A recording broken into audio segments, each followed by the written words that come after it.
ఒక్కసారి కానీ మీరు వెళ్ళి గృహంలో మిస్ అయ్యారంటే ఇక అంతే అనమాట. ఎక్కడ పోయి వెళ్తారో ఎవరికి తెలియదు, చాలా డేంజర్ అసలు.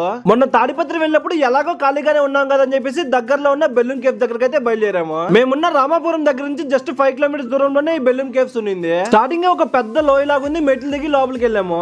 లోపల మాత్రం మొత్తం చీకటిగా ఉంది. అరవింద్ గడు కొండ మొత్తాన్ని పరీక్షిస్తున్నాడు. ఇక అక్కడక్కడ రంగురంగులుగా లైట్లు కూడా పెట్టారు. జస్ట్ మిస్ కాల్ జారి కింద పడిపోయాడు. ఫస్ట్ అయితే ఒక గృహలోకి వెళ్ళామన్నమాట. అక్కడ ఫుల్ గా లైట్లు వేస్తున్నారు. మంచిగా ఒక 4 ఫోటోలు తీసుకొని బయటకు వచ్చేసాము.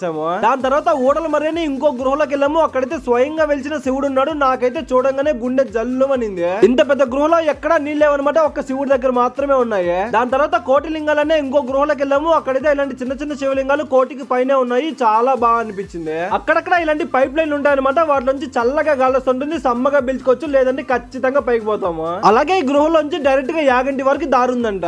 ఈ గృహాలన్నీ చూస్తుంటే నాకైతే మంజుమాల బాయ్స్ సినిమానే గుర్తుకొస్తుంది. మీరు ఎంతమంది ఆ మూవీ చూసారో కామెంట్ చేయండి.